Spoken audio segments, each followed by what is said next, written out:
entendeu? Né? Tá ali todo. Mas eu queria convidar aqui, eu queria que você recebesse com muita honra, mas com muita honra mesmo, muita honra, nosso querido pastor Paulo César. Paulo César. Muito bem. Vocês não imaginam a alegria que é para mim poder recebê-lo aqui. É um homem que, só da gente tomar um café com ele, ele já prega para nós, com a vida dele, né, com o jeitinho dele, com a forma dele. É um homem muito parecido com Jesus. E eu tenho certeza que nós vamos ser muito, muito, muito, muito, muito abençoados. Pastor, sem palavras. Amém. Deixa Deus usar o senhor, como sempre usa. Amém. Amém? Deixa eu ligar aqui pro senhor.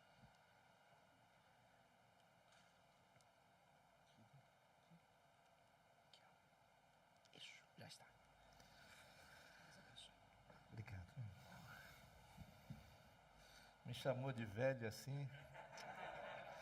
É uma pessoa tão nova, só com 73 anos, com um corpinho de 72,5, né?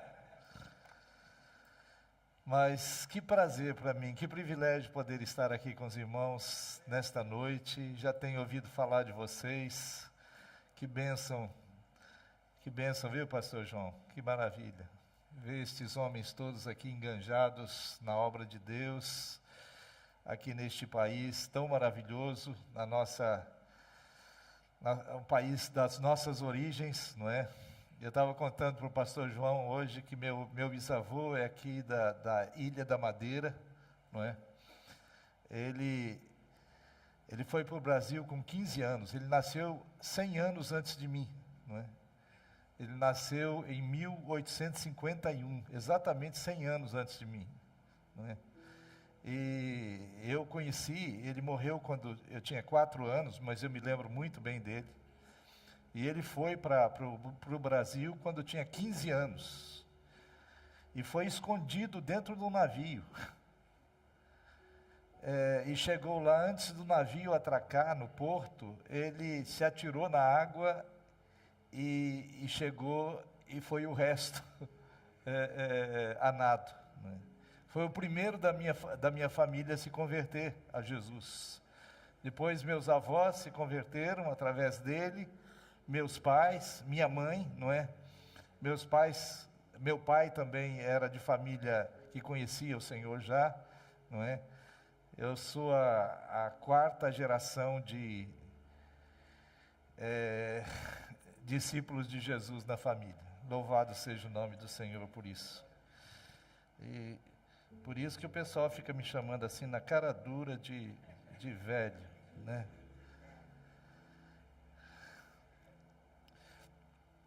Eu quero compartilhar com os irmãos nesta noite um texto da Palavra de Deus, muito conhecido. E gostaria que você abrisse a sua Bíblia em Lucas, capítulo 15. Vamos ler primeiro Filipenses. Filipenses, capítulo 2, a partir do verso 5.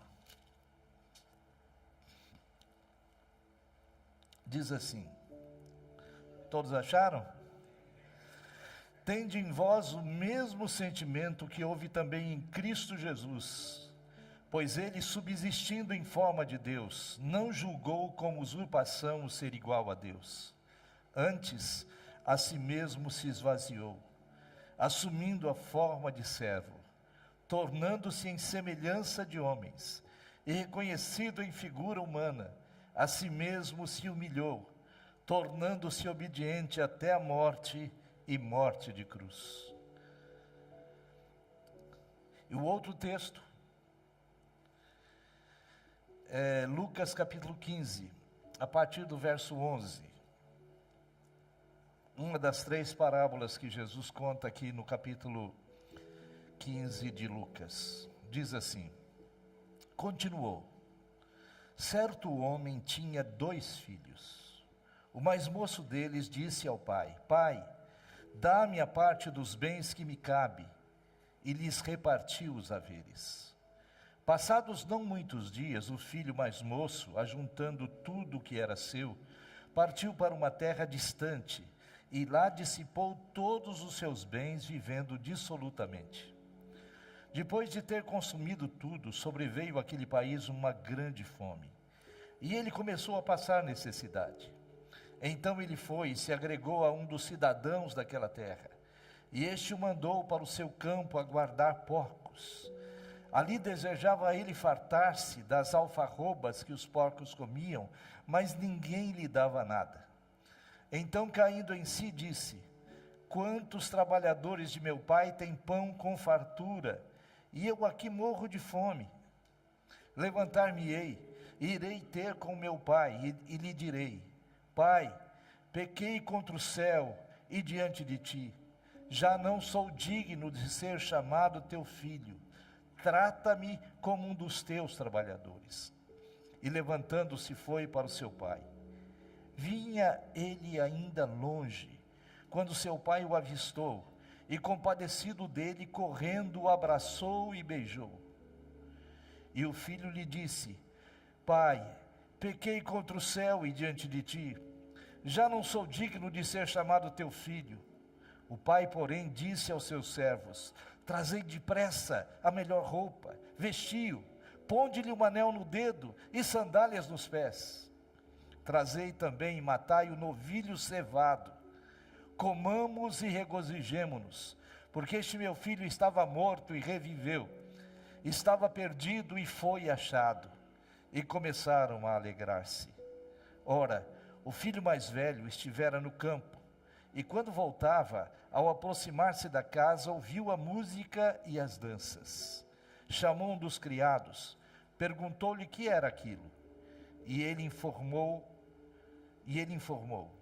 veio teu irmão, e teu pai mandou matar o novilho cevado, porque o recuperou com saúde. Ele se indignou e não queria entrar. Saindo, porém, o pai procurava conciliá-lo.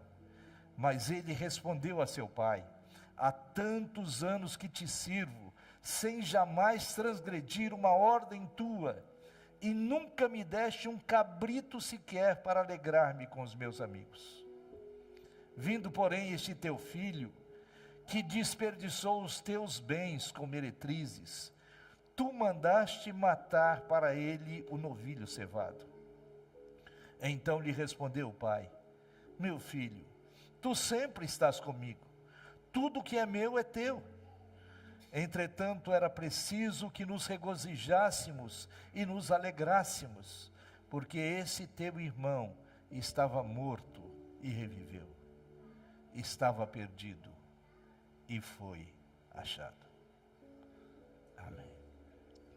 Pai, nós te louvamos pela tua palavra, pela riqueza dela, por tudo aquilo que ela comunica aos nossos corações. E nós pedimos que nesta noite o Senhor mesmo venha deslindá-la para nós. O Senhor mesmo venha abrir o nosso entendimento natural e também o nosso entendimento espiritual, para que sejamos desafiados por ela, para que sejamos julgados por ela, para que sejamos transformados por ela. Ajuda-nos nesta noite, Senhor. Tu sabes o quanto precisamos de Ti. Eu reconheço, Senhor, a minha inabilidade para comunicar esta palavra como ela deveria ser comunicada nesta noite. Então eu te peço, Senhor, que Tu mesmo venha e nos livre do pregador desta noite, para que o Senhor seja o pregador desta noite. Porque a tua palavra diz que todos os teus filhos seriam ensinados do Senhor, e que grande seria a paz dos teus filhos decorrente deste ensino. Então nos colocamos com os nossos corações abertos a Ti, para que o Senhor nos guie, nos instrua em toda a verdade, e que todos nós saiamos daqui nesta noite, apesar de desafiados, apesar de impactados pela Tua palavra, pelo Teu ensino, que nós também experimentemos a paz que é decorrente deste ensino, em nome de Jesus. Amém, Senhor. Amém. Meus irmãos, estas 3 parábolas aqui de Lucas 15, elas estão intimamente ligadas. Os irmãos, lendo aqui no capítulo 15, versos 1 e 2, olha o que diz. Aproximaram-se de Jesus todos os publicanos e pecadores para o ouvir. Não é? É lógico que todos aqui é uma hipérbole, né? É um exagero de linguagem, não é? Para falar que tinha muito pecador, não é? Vindo para ouvir Jesus, porque Jesus tinha uma palavra de esperança para eles. Jesus tinha uma palavra de vida eterna para eles. E então vieram os publicanos, que eram odiados pelos judeus, porque eles eram considerados inimigos do povo judeu, porque apesar de serem judeus, eles cobravam impostos para uma nação invasora. Eles cobravam impostos dos judeus para os romanos. E então eles eram considerados traidores da nação, odiados pela nação. Mas até estes homens viram esperança em Jesus. Também os pecadores, toda espécie de pecadores vieram para ouvir Jesus. Eles vieram porque estavam com fome de uma palavra de Jesus. Mas tinha um outro grupo também, os fariseus e os escribas, que eram religiosos. Eles não vieram para ouvir Jesus, eles vieram para encontrar alguma brecha e reprovar Jesus. Então, eles começaram já a criticar Jesus aqui. No final do verso, a crítica deles foi: este recebe pecadores e come com eles. Como que pode ser uma coisa dessa? Não é? E então Jesus explica a natureza do ministério deles. E ele conta essas 2 primeiras parábolas iniciais. A primeira parábola se refere aos pecadores. Não é? E Jesus disse: qual homem que tendo 100 ovelhas, perdendo uma das 100 ovelhas, não deixa no deserto as 99 e vai atrás da que perdeu? Então Jesus está dizendo: é isso que eu estou fazendo com os pecadores. Eu estou indo atrás das ovelhas que eu perdi. A segunda parábola é a parábola da dracma perdida. Note bem, a primeira parábola, a ovelha se perdeu no campo. Em outra parábola, Jesus disse que o campo é o mundo. Mas a segunda parábola, a moeda, a dracma, ela foi perdida dentro de casa. E esta segunda parábola, ela se refere aos escribas e fariseus, aos religiosos que vinham ouvir Jesus para encontrar alguma brecha, para poder criticá-lo, para poder derrubá-lo. E a terceira parábola, irmãos, é uma junção das duas.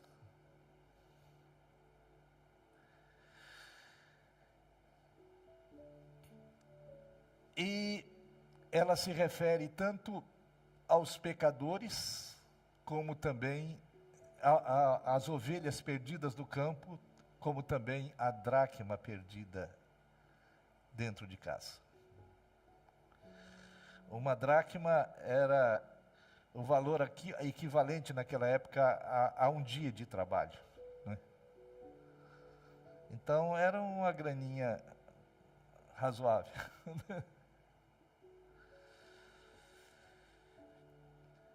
E aqui nesta parábola, os tradutores colocaram o título A Parábola do Filho Pródigo. Mas você sabe que esses títulos da Bíblia, eles não estavam nos manuscritos originais. Os tradutores é que colocaram esses títulos para facilitar a leitura, para facilitar achar os determinados textos que aparecem, não é? Então, como não é inspirado, não é? Eu quero ousar aqui dar um outro título para essa parábola.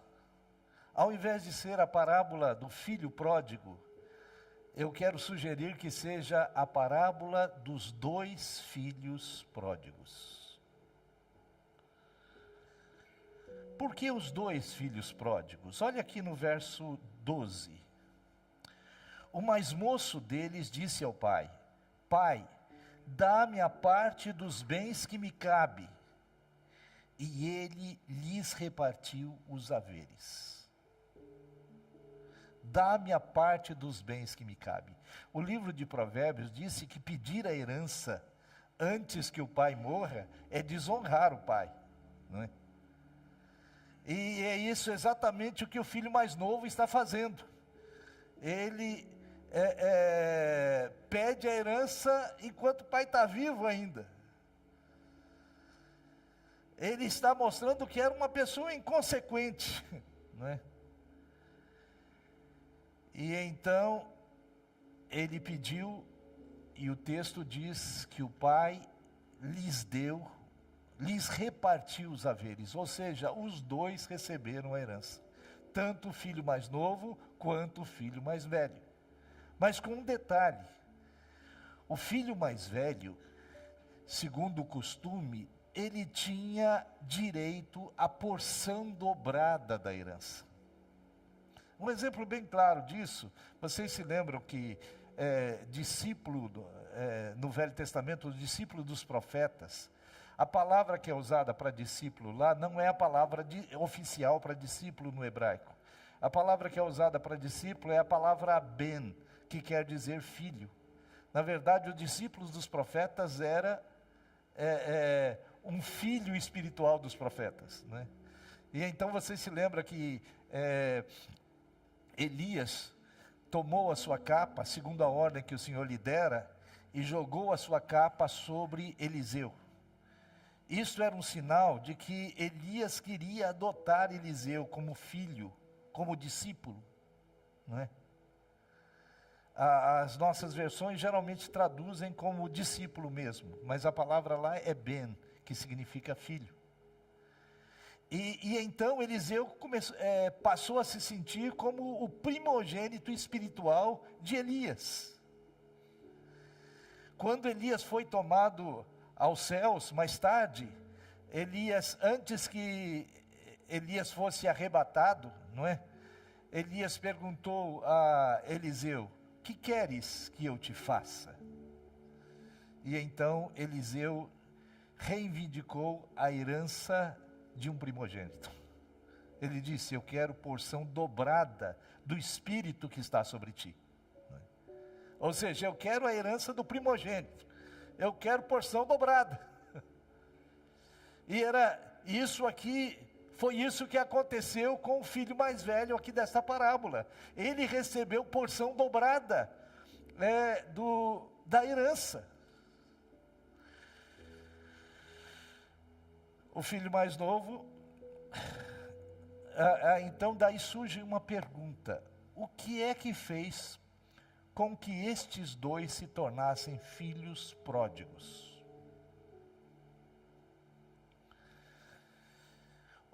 A parábola aqui, Jesus deixa bem claro o que é que fez com que os 2 se tornassem pródigos. Lembra que o filho mais novo representa a ovelha perdida no campo. O filho mais velho representa os religiosos, não é? Que não seguiam Jesus, que não andavam com Jesus, eram moedas perdidas dentro de casa. Como na igreja, muitas vezes nós temos moedas perdidas dentro de casa. Tem pessoas que não têm uma experiência genuína com Jesus. Na verdade, eles são dracmas perdidas dentro de casa. Eles frequentam o culto, aprenderam a coreografia do culto, não é? Levantam as mãos, fecham os olhos e fazem tudo, mas não passam de religiosos. Não tem um relacionamento genuíno com Jesus. Esse é o filho mais velho.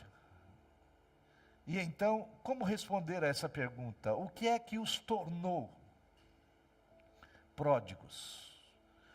Ora, nós sabemos que pródigo significa perdulário, esbanjador, não é? Aquele que gasta além do que pode. Existe um sentido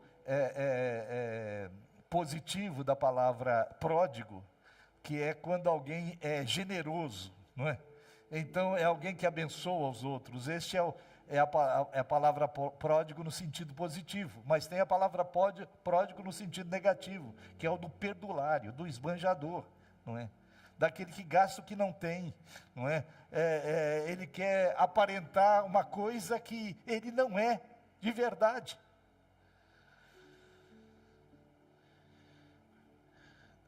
Então, o que fez com que eles se tornassem perdulários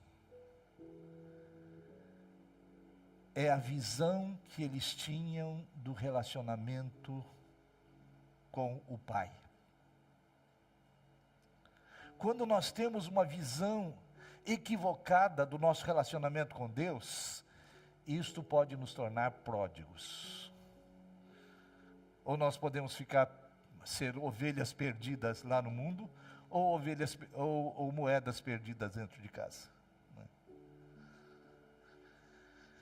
O primeiro filho, ele tinha uma visão muito clara de que ele era filho. Isso é muito claro no texto.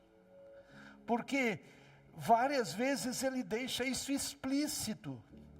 Olha o verso 12, ele chama o pai de pai. No verso 17, no verso 18, no verso 21, não é? Ele se coloca como filho e chama o pai de pai, não é? Então, várias vezes no texto ele chama o pai de pai. Isso é bem claro para ele. Mas só que ele se sentia o filhinho do papai celestial. E aí a gente tem um problema. Volta e meia eu vejo algum rico, algum ricaço no mundo, querendo não deixar a herança para o filho. E por que ele não quer deixar a herança para o filho? Porque o filho é um folgado. O filho não quer saber de se envolver no serviço. Então o pai sabe que a única coisa que esse filho vai fazer é destruir toda a herança que ele recebeu. Tem aquele ator chinês, não é? Um ator chinês famoso aí que faz filme de Kung Fu, não é? Ele disse que não vai deixar nada para o filho dele. E tem outros famosos aí, ricaços também, que dizem que não vão deixar nada para o filho, porque ele é filho de quem... filho que nunca fez nada. O pai ganhou tudo, ele nunca envolveu o filho no trabalho de verdade, não é? Esse filho se torna um perdulário, é filhinho do papai. E sabe, tem muita gente que tem esse tipo de relacionamento com Deus. Eles são filhinhos do papai celestial. Por isso são perdulários. Não custou nada para eles. Eles nunca se esforçaram para nada. Nunca quiseram fazer nada. Só querem desfrutar do reino de Deus. Não é? Mas eles, se Deus não faz o que eles querem, eles ficam emburrados. E nós temos muita gente assim na igreja. Hoje, então, com a teologia da prosperidade, não é? Tem muita gente que vive desse jeito. Acha que Deus é o empregadinho dele, não é? Que está ali para satisfazer todos os desejos dele. É a pregação de um evangelho totalmente antibíblico. É aquele evangelho, vem para Jesus e todos os seus problemas vão ser resolvidos. Eu prego diferente. Vem para Jesus e você vai ter mais problema.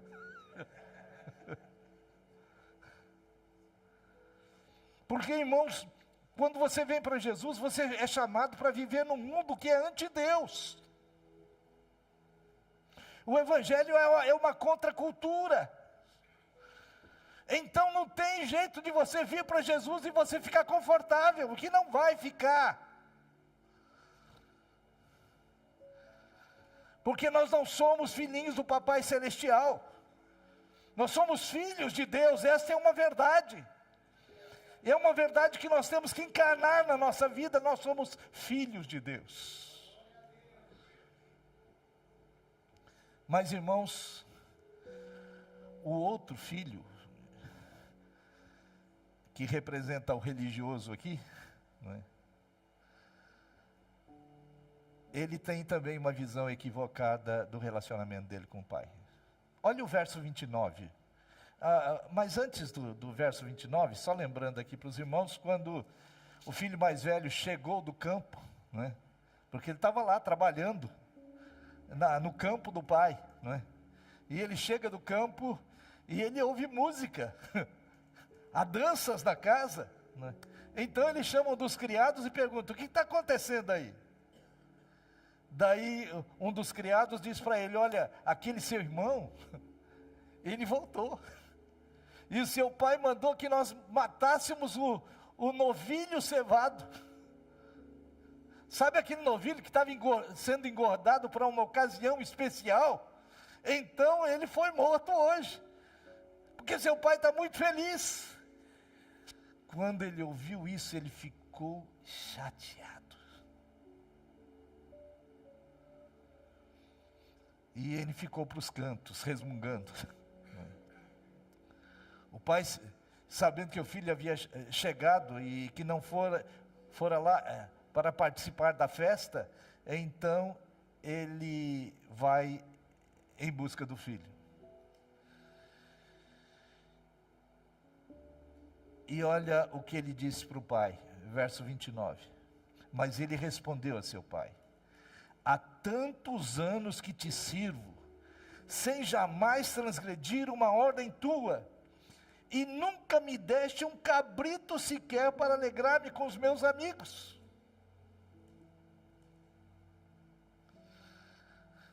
Ora, irmãos, quem é que recebeu porção dobrada da herança?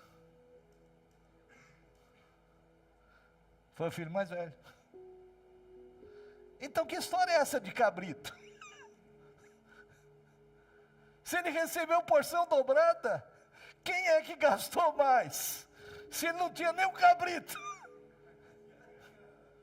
Os irmãos estão entendendo? Quem gastou mais foi o filho mais novo ou o filho mais velho? Se ele não tinha nem um cabrito. E ele tinha o dobro da herança do irmão.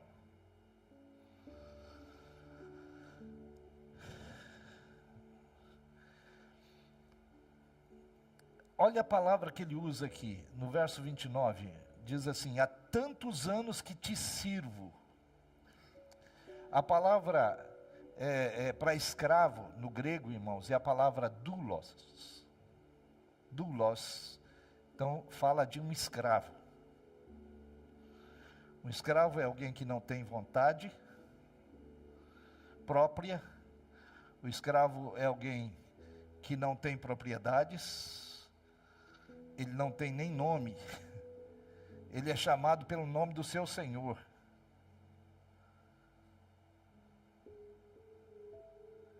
E agora, ele está dizendo, usando a forma verbal da palavra doulos, no grego. E ele está dizendo: há tanto tempo que eu estou escravizado a ti.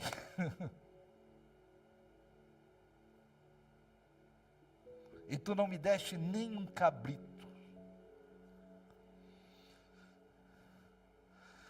Os irmãos estão vendo o dualismo dos dois filhos. Um achava que era o filhinho do papai, e o outro achava que era o escravinho do papai. Mas sabe, irmãos, nem o filhinho do papai, nem o escravinho do papai se alegra com as coisas do pai.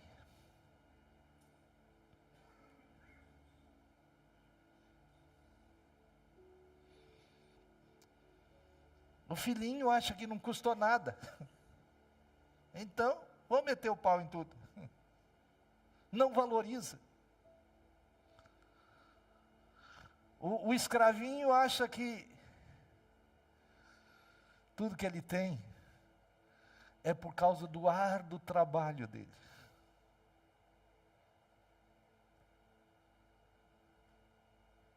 E este é o problema, irmãos. Os dois eram desequilibrados. Porque ser escravo e ser filho são dois lados de uma mesma moeda. Nós não podemos ter um lado só e desprezarmos o outro. O apóstolo Paulo, irmãos, ninguém desenvolveu esse tema da filiação nossa a Deus melhor do que o apóstolo Paulo, né? Mas olha só como ele se apresenta aqui na carta aos Romanos, capítulo 1, verso 1. Ele diz assim: Paulo, servo de Jesus Cristo, chamado para ser apóstolo. É doulos aqui. Ou seja, ele está dizendo, Paulo, escravo de Jesus Cristo, chamado para ser apóstolo, separado para o evangelho de Deus.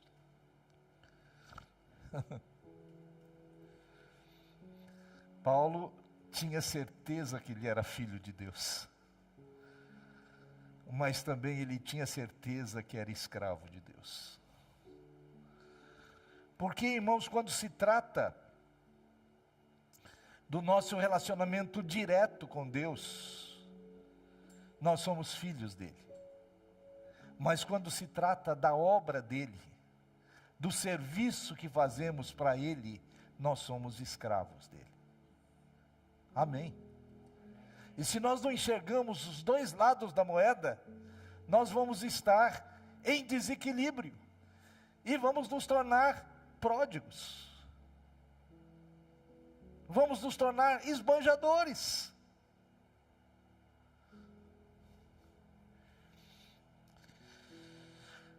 Irmãos, a queda fez com que o homem se tornasse escravo. Não é verdade? Jesus disse que aquele que pratica o pecado, ele é escravo do pecado. Então o que aconteceu com o homem, é que com a queda todos se tornaram escravos. Até os que são meramente religiosos, como aqueles que são ovelhas perdidas lá no campo. Eles são escravos. A Bíblia diz que não há um justo, nenhum sequer. Todos se extraviaram e juntamente se fizeram inúteis. Todos se tornaram escravos. E então, Deus quis resolver este problema da escravidão do homem. E sabe como Deus trabalhou para resolver este problema? Introduzindo no mundo um outro tipo de escravidão. A escravidão do bem. Os escravos do bem. É por isso que nós nos assustamos às vezes com a terminologia que a Bíblia usa para os que trabalham na casa do Senhor.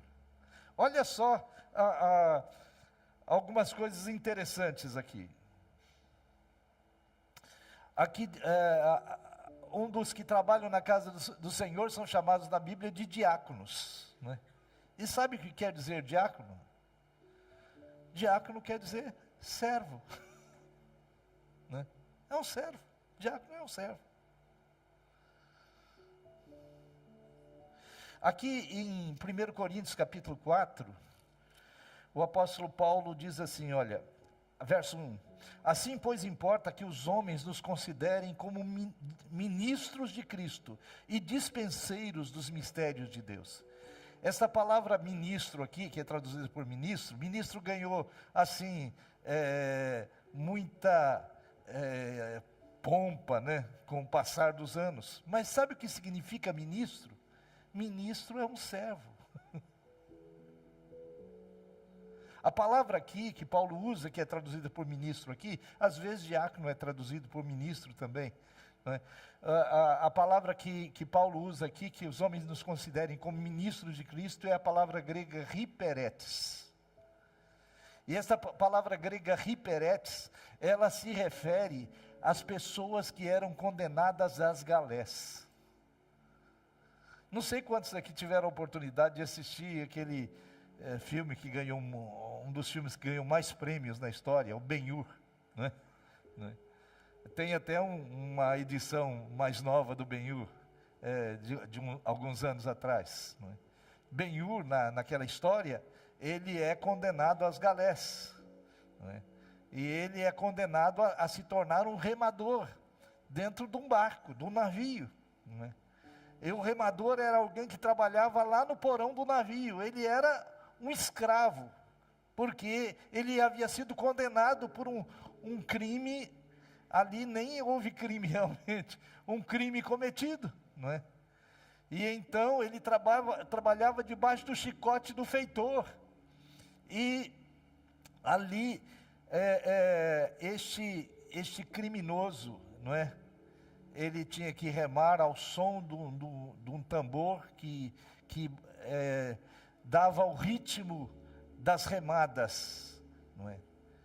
E então quando Paulo disse que os homens nos considerem como riperetes, ele está dizendo que os outros vejam o navio do Evangelho singrar os mares, e não nos vejam. Porque os remadores estavam no porão do navio. Os irmãos estão entendendo? Tem problema os outros nos verem? Não. O problema é a gente querer ser visto. Não tem problema os outros nos verem. Amém. Isso é até uma bênção quando os outros nos veem. Mas o problema é quando nós estamos ávidos por sermos vistos. Né? Então quando a gente está em busca de likes, a gente faz muita besteira. Eu já vi cada besteira que foi feita em busca de like que a gente fica espantado. Né? Mas aqui é usada outra palavra também, que os homens nos considerem como ministros de Cristo e dispenseiros dos mistérios de Deus. Sabe o que era um dispenseiro? Dispenseiro era alguém que cuidava da dispensa das casas das pessoas mais que tinham mais posse, não é? Então eles tinham uma dispensa grande. Era preciso alguém que administrasse a dispensa da casa, porque a casa era preciso que a dispensa estivesse sempre abastecida. Então o dispenseiro era aquele que cuidava de todos os detalhes ali da dispensa para que nada faltasse na casa, para que a casa estivesse completamente suprida. E na maioria das vezes, quem era o dispenseiro era um escravo.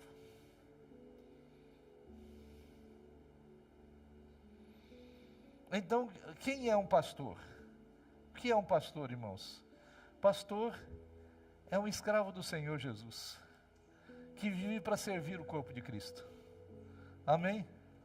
Nós não estamos aqui para recebermos likes, ainda que possamos receber, sem problema, mas nós não estamos em busca disso. Né? Nós estamos aqui para servir. Amém? Porque nós somos filhos, mas também somos escravos. Olha, e continua. Jesus, ele se coloca como o principal dos escravos. O texto que nós lemos, lá de Filipenses capítulo 1, verso 5 em diante, diz que haja em vós o mesmo sentimento que houve também em Cristo Jesus, que sendo em forma de Deus, não teve como usurpação o ser igual a Deus, antes a si mesmo se esvaziou, assumindo a forma de servo, fazendo-se semelhante aos homens. Sabe o que quer dizer isso, fazendo-se semelhante aos homens? Porque todos os homens já eram escravos do pecado. Só que Jesus veio introduzir no mundo uma outra forma de escravidão. Os homens eram escravos do pecado. Agora Jesus se tornou escravo do bem. Essa coisa de escravo, irmãos, custou entrar na cabeça dos discípulos. Lá no capítulo 22 de Lucas, na última noite que Jesus passou com os discípulos, Jesus disse: olha, um de vocês vai me trair. E então, daí eles começaram a dizer: quem será? Quem será que vai trair o mestre? Eu não vou. O outro: eu não vou. Eu também não. E dessa conversa surgiu a conversa de qual deles seria o maior. E então eles começaram a disputar entre eles qual deles seria o maior. Mas olha o que Jesus diz. Abra sua Bíblia aí em Lucas 22.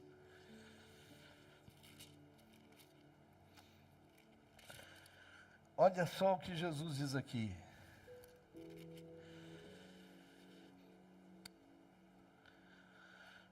A partir do verso 24. Suscitaram também entre si uma discussão sobre qual deles parecia ser o maior.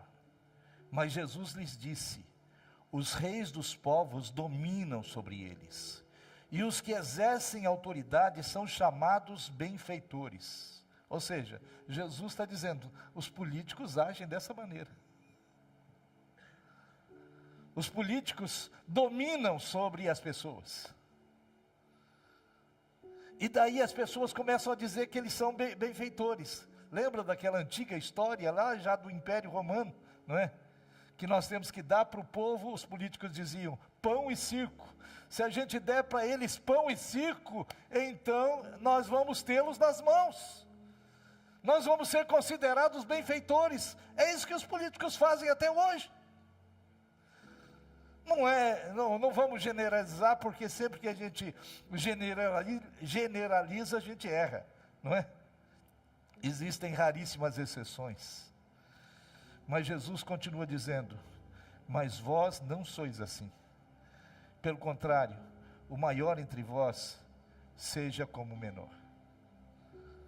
Ou seja, se há alguém entre vocês que lidera, ele deve agir como menor. E aquele que dirige, seja como o que serve. Pois qual é maior? Quem está à mesa ou quem serve? E então Jesus mesmo responde essa pergunta: porventura não é quem está à mesa? Pois no meio de vós, eu sou como quem serve.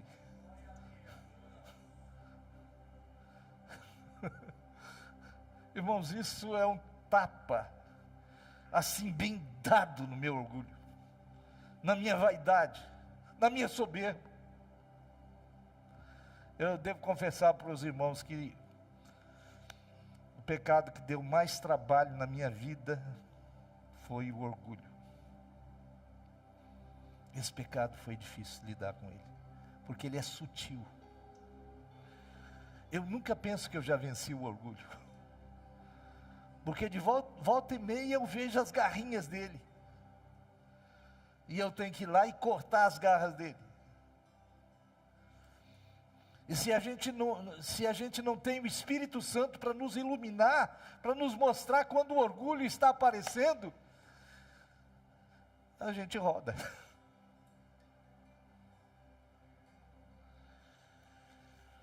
Mas olha só, meus irmãos,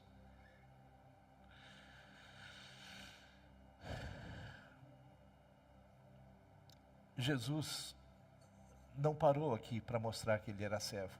Porque, sabe, irmãos, os servos que cuidavam das mesas dos seus senhores, porque é isso que Jesus está falando aqui, não é? Ele era um servo que gozava de um determinado prestígio.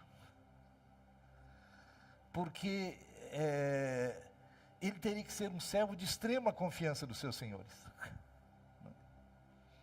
Porque senão podia envenenar os seus senhores. Da cozinha até a copa, ele podia colocar um veneno na comida. Então o servo que trabalhava servindo a mesa era alguém de confiança extrema. Mas a continuação deste texto aqui está lá em João capítulo 13. João capítulo 13 é o mesmo episódio aqui. É a continuação desse episódio. E então lá diz que Jesus tirou as vestes de cima, cingiu-se com uma toalha,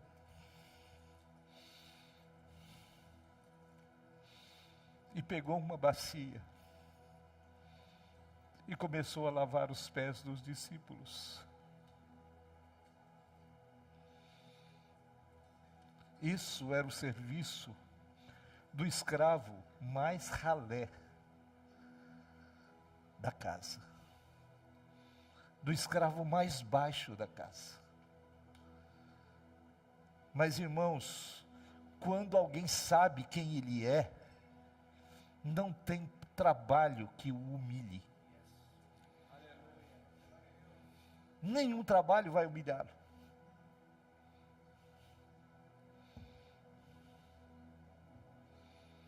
E a Bíblia diz que Jesus, sabendo que viera de Deus e que voltava para Deus, sabendo que todas as coisas lhe estavam sujeitas, então ele despiu-se das vestes de cima, cingiu-se com a toalha, pegou uma bacia e começou a lavar os pés dos discípulos. E Jesus está mostrando para os discípulos: vocês acham ruim serem escravos? Pois eu, Senhor do universo, eu que fiz todas as coisas, eu que criei vocês, eu vim a este mundo para servir vocês. Eu vim a este mundo para ser o mais baixo escravo da casa, para servir vocês. E o texto lá de Filipenses continua dizendo que, tomando a forma de servo, fazendo-se semelhante aos homens, ele humilhou-se a si mesmo até a morte, e morte de cruz, que era a morte reservada para os piores criminosos, porque ele estava levando os meus pecados, os seus pecados, os pecados dos religiosos perdidos dentro de casa, mas também os pecados das ovelhas perdidas no campo.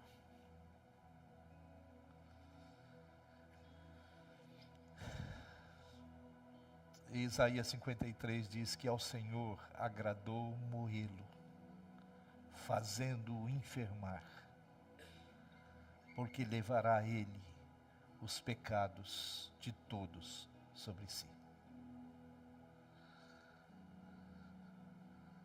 Então, irmãos, Deus está resolvendo o problema da escravidão do pecado no mundo com a escravidão do bem. Amém. E Deus está nos chamando para sermos escravos do bem. E sabe, irmãos, a escolha é muito simples. As pessoas já são escravas.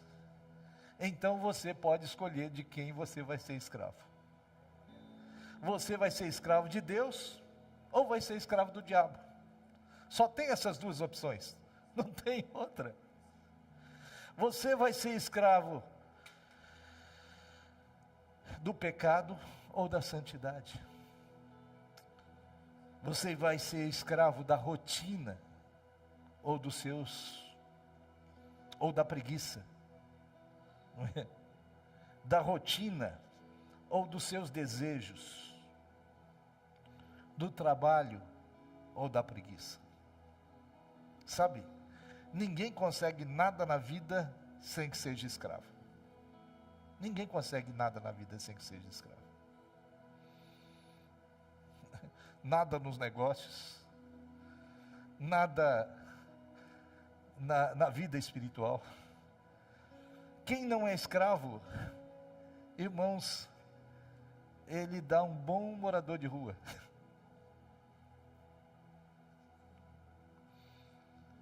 Quem não é escravo, ele vai ter uma família disfuncional. Quem não é escravo, ele vai ser disfuncional na igreja.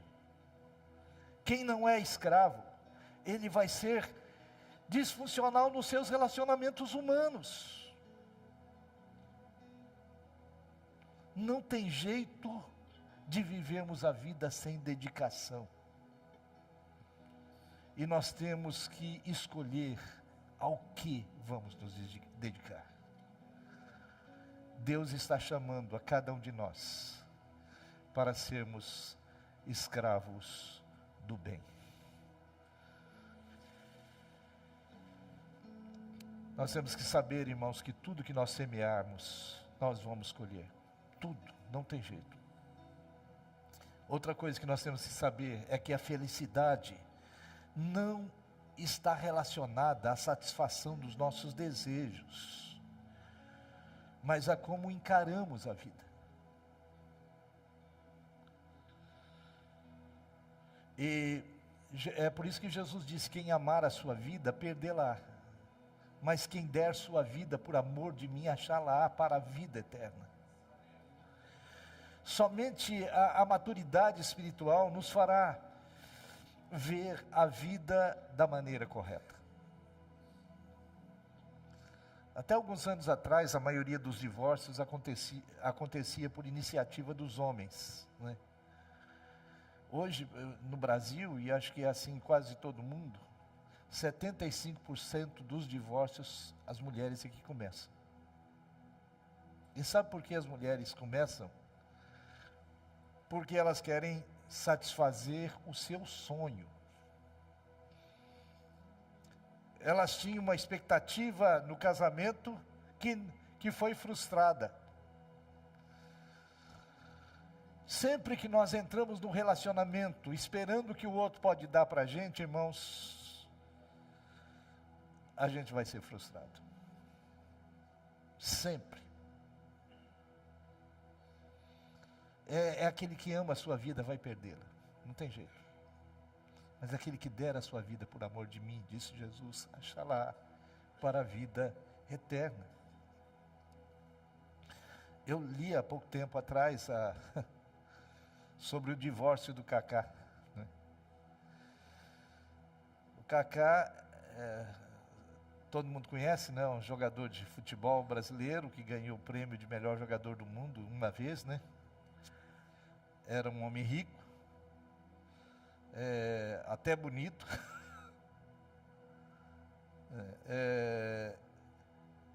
que amava sua esposa, cuidava bem da sua esposa. A esposa dele disse: meu marido nunca me traiu, meu marido sempre cuidou de mim bem, nós temos uma família maravilhosa, mas ele era perfeito demais para mim. Vocês estão entendendo? Se era perfeito demais para ela, ele devia ter procurado um cafajeste, né? E então separou-se dele, alegando isto. A pessoa não entende que quando ela busca este caminho tortuoso, este caminho errado, se cumpre o que diz o livro de Provérbios, que há caminhos que ao homem parecem direitos, mas o fim deles é a morte. Irmãos, estou com medo desse silêncio aqui.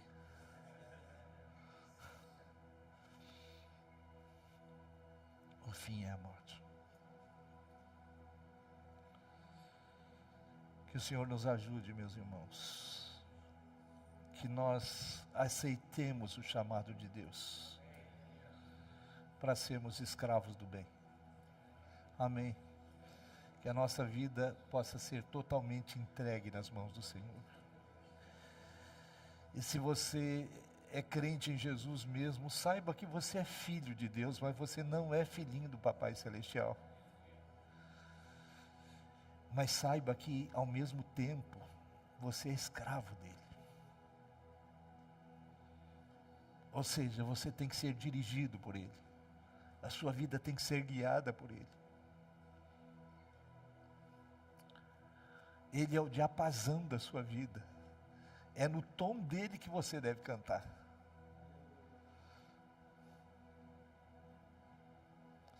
Senhor, nos ajude nesta noite.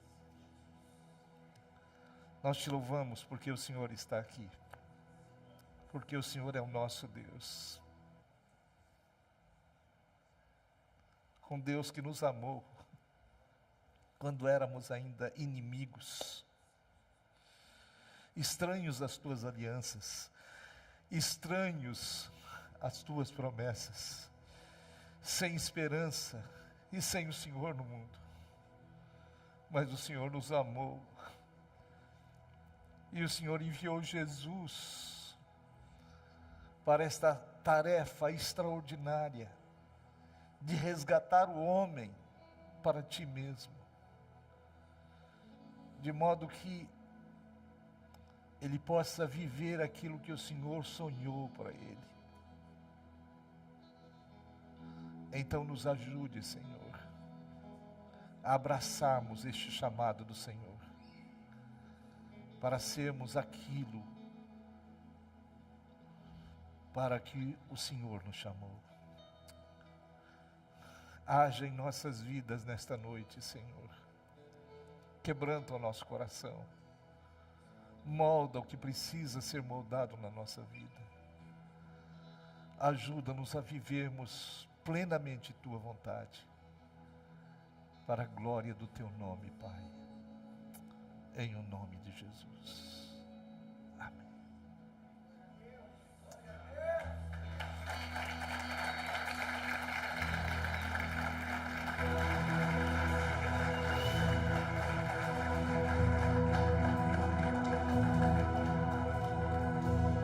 Fique de pé no seu lugar. Fique de pé no seu lugar, feche os seus olhos. Cante essa canção. Faça dela a sua oração.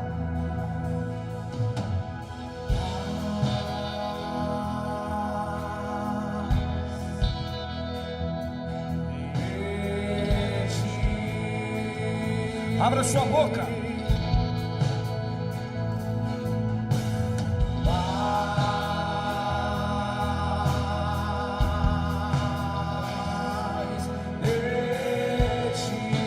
Quebra o orgulho.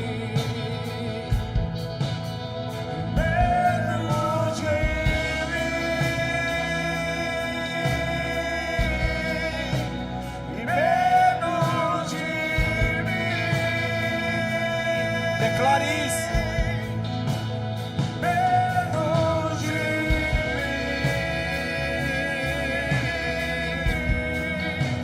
mim, menos de mim,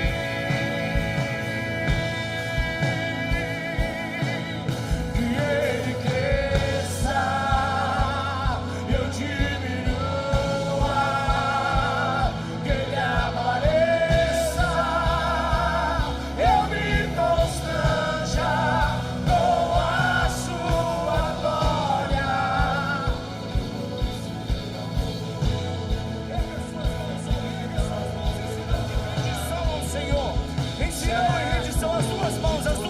Você pode, erga as suas mãos, as suas mãos, as suas mãos.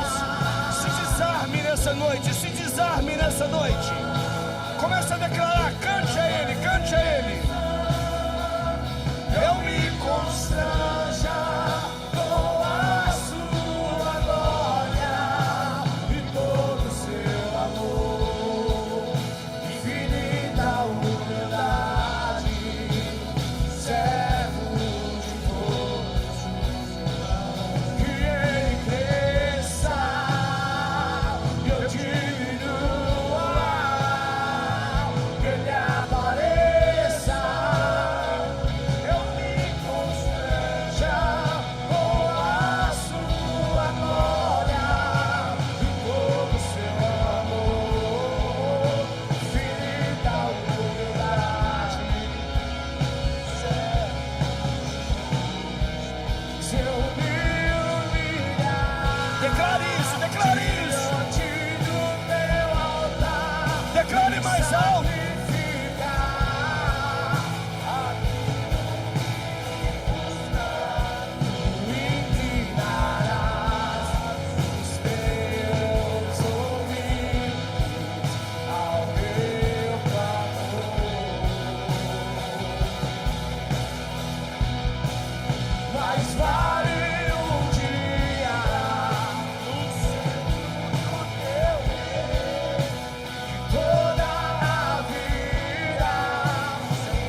olhos agora.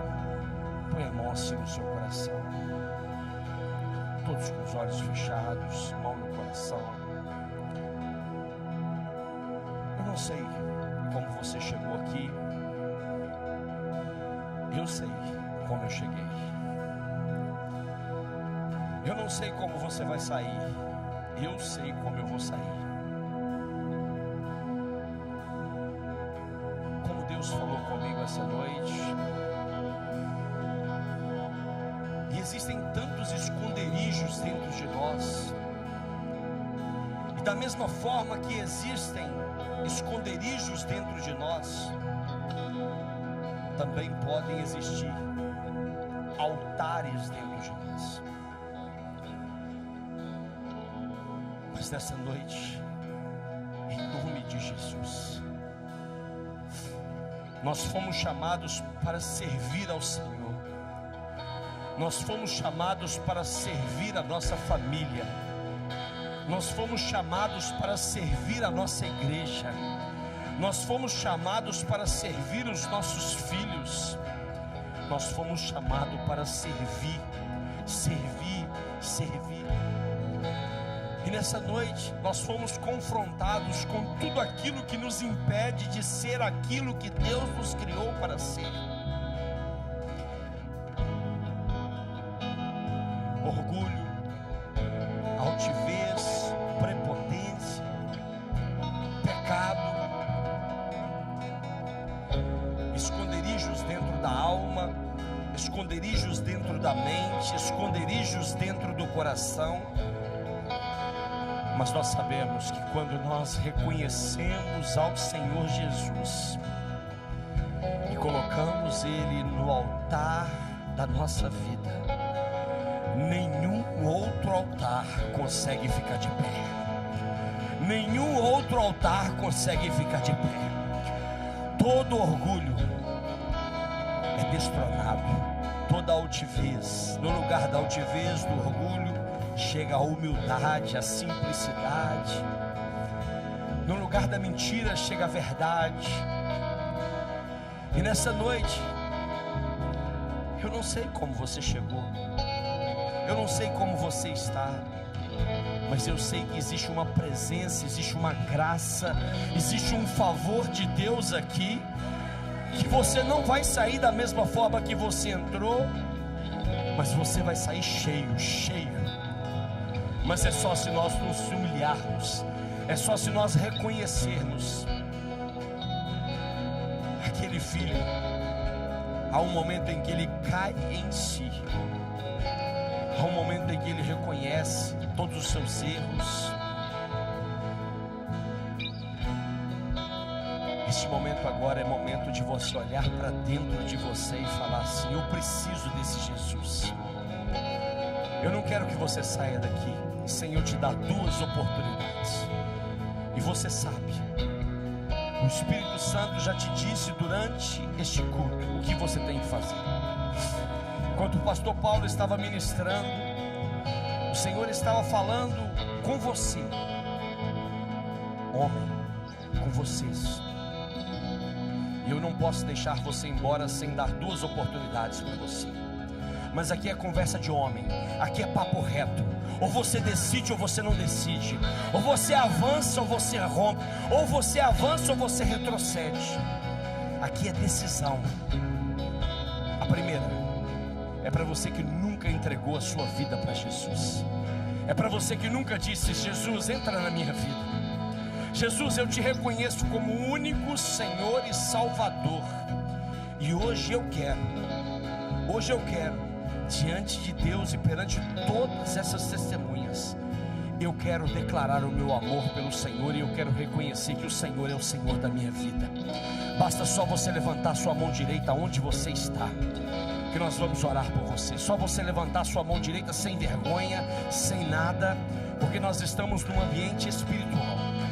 A segunda oportunidade que eu quero dar nessa noite é para você que um dia já disse sim para Jesus, mas em algum momento você se encontrou afastado, você se encontra afastado, e hoje você quer renovar a sua aliança com o Senhor. E você precisa Você precisa fazer esse renovo, você precisa renovar, você precisa fazer essa oração. É só você levantar a sua mão onde você está. Aonde você está, eu vou orar por você. Aonde você está, eu vou orar por você. Eu só vou dar mais uma oportunidade. Eu não vou dar mais nenhuma oportunidade. Só mais uma oportunidade. Só você levantar a sua mão. Para você que quer entregar a sua vida para Jesus, ou para você que quer renovar a sua aliança com o Senhor. Levanta a sua mão aonde você está, ou vem aqui à frente que eu quero orar por você. Eu quero orar pela sua vida, eu quero orar pela sua casa, eu quero orar pela sua família. É só você levantar a sua mão ou você vir aqui à frente, que nós vamos estar orando por você. Essa decisão eu não posso tomar por você, pastor Paulo não pode tomar por você, nenhum outro pastor pode tomar por você. É só você que pode tomar por você. E quando você toma essa decisão, algo novo acontece, porque Jesus, Ele entra na nossa vida. Nós vamos cantar mais uma vez esse louvor, e enquanto nós cantamos esse louvor, você que precisar, você que quiser fazer essa oração, pode vir aqui à frente. É mais essa oportunidade que eu vou te dar. Você não vai sair daqui da mesma forma que você entrou, você vai sair com uma vida decidida. Pode vir, se você quiser, pode vir para tomar essa decisão.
Desse irmão que está do seu lado e fala com ele assim: conta comigo.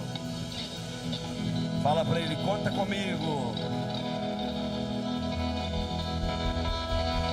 Fala com ele: eu, você e Jesus, nós somos maioria. É isso mesmo. Glória a Deus. Quem está feliz aí com Jesus? Tem homem aí ou não? Fraco. Fraco demais, né? Tem homem aí ou não? Ah, sim, tá bem. Agora deu para treinar. Muito bem, muito bem. Pastor César, muito obrigado. Pastor Paulo César, muito obrigado por essa palavra maravilhosa, viu? Maravilhosa. Deus é maravilhoso. E amanhã, às 10 horas da manhã, o pastor Paulo César está aqui ministrando para nós também. Vem com a sua família, traga um vizinho, traga vizinho da direita, da esquerda, da frente, da retaguarda, de cima, de baixo, traga seu condomínio todo. É isso mesmo, pode trazer todo mundo, tá bom? Dê a mão à pessoa que está do seu lado e agora, isso, trava todo mundo aqui para ninguém ir embora antes de orar.